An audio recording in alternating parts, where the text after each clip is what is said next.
Franchement, les artisans viennent à moi.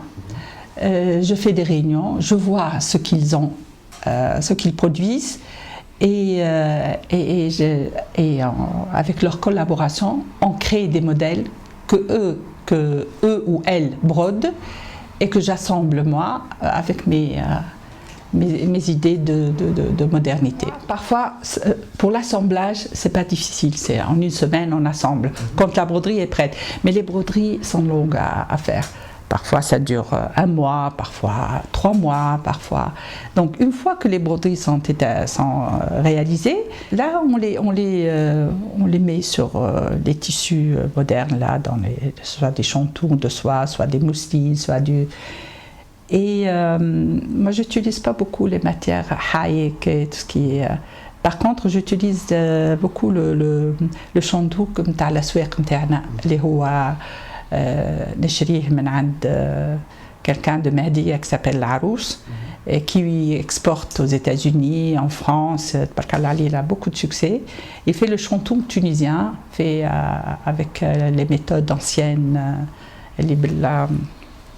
avec des machines en bois archaïques, mais c'est très beau.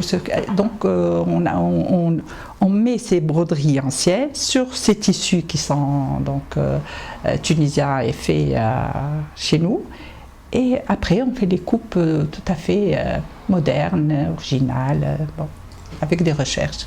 C'est-à-dire, voilà, j'utilise les broderies tunisiennes comme accessoires pour une robe, si vous voulez, bien coupée, différente de ce qu'on faisait avant, actualisée, etc. Et donc, ces bouts de broderie, c'est eux qui servent d'accessoires de mode, accessoires de décoration. Et c'est en train de bien marcher.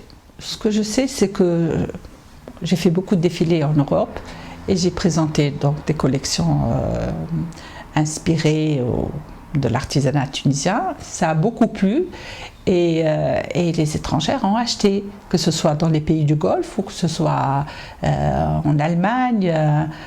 J'ai fait à Londres, à Paris.